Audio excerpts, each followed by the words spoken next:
I'm Rick Harsh of Corona Samizdat Press, and today's a very special day for me and for people all over the world because it has to do with the global postal system. You all probably know, or many of you know, Noah Clemens. He has a YouTube show called Everyone Who Reads It Must Converse.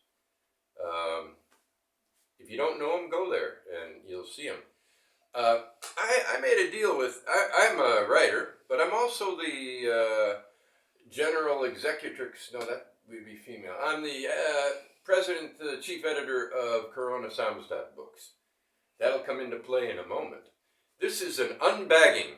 We were going to do an unboxing, or Noah was, because I sent him a box, about 10 kilograms of books, 58 euros with tracking.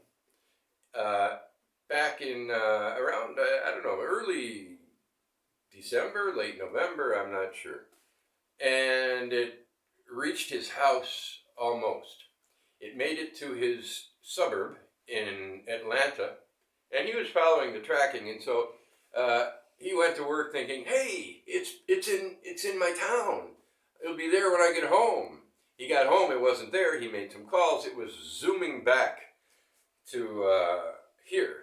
But that was about 2 months ago. So the Zoom, I think the Zoom got stopped somewhere in Germany because, well, the box isn't here. That's evidence. It's at the post office. The box said Nachtwehrmacht or something like that. But basically, in English, it was repacked. So the box was falling apart by then.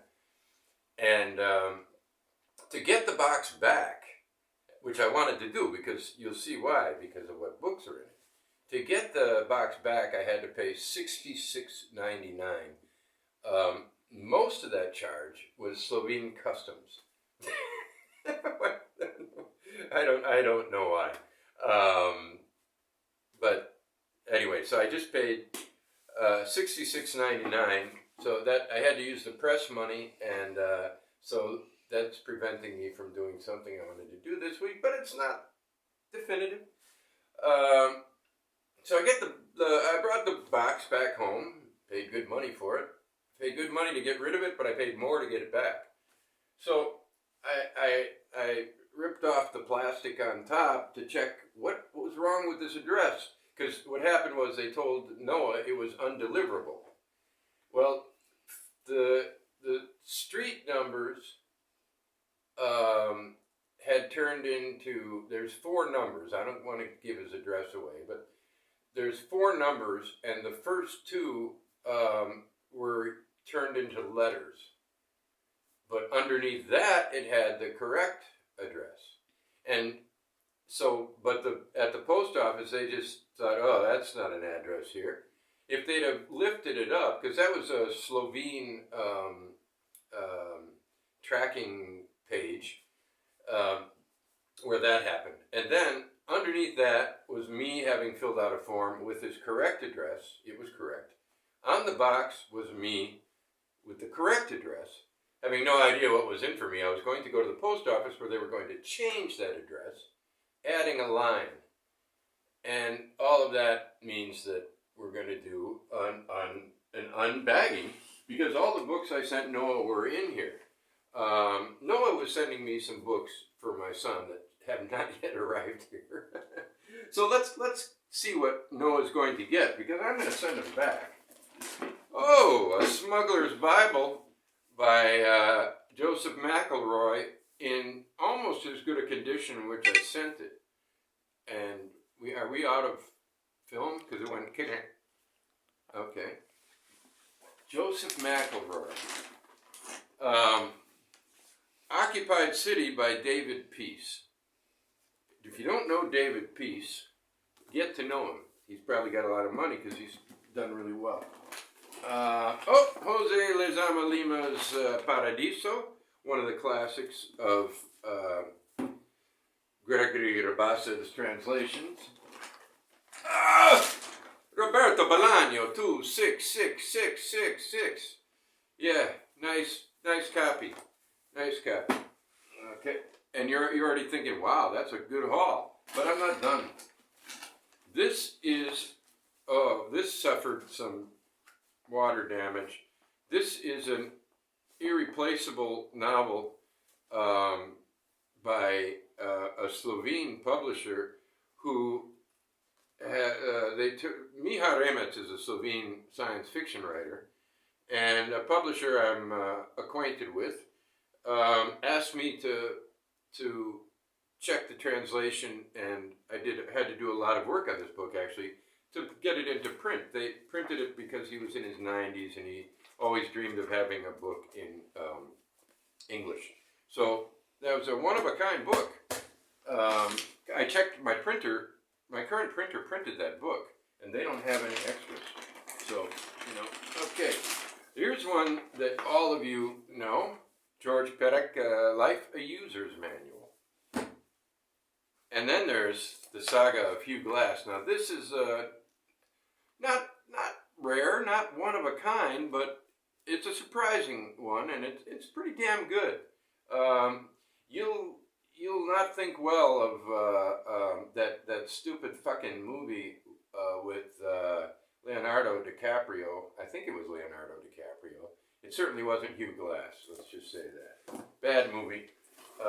Changed the story. A great story sometimes doesn't need change. The first of the Bowman series, Ice-T shirt. And this is another one of a kind. My professor David Lee Miller contributed and edited it. Buddhism and the Emerging World Civilization. Right up Noah's alley. We're going to find some other books in here. Marlon James, A Brief History of 7 Killings. If it was only 6, I wouldn't have sent it.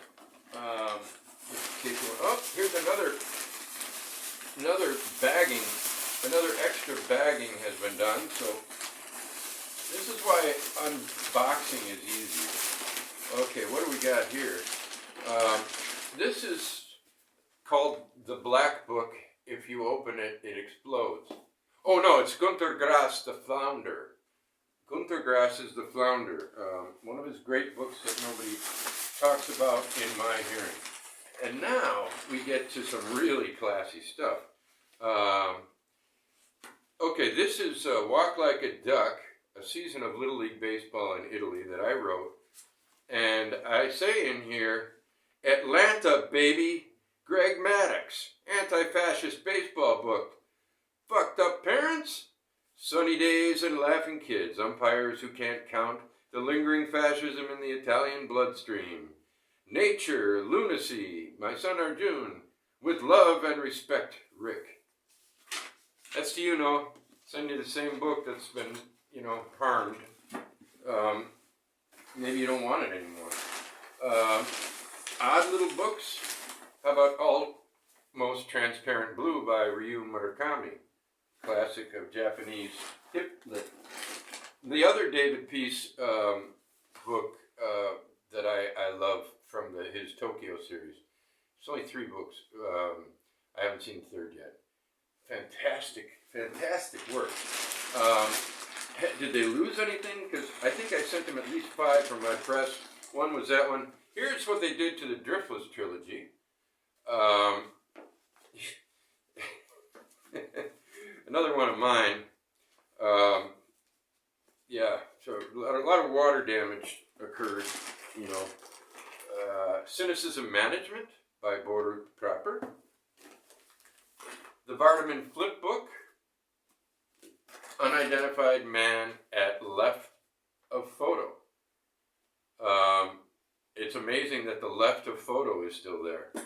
And that's what I sent Noah, and what he didn't get, and what was sent back to me, and what was $66.99 to get back, and has to go back to Noah, and the post office is going to say, you signed that piece of paper, and my argument is going to be, yeah, I did, but they had corrected the address as far as I knew, but that they didn't wipe out their mistake. Because they said to me,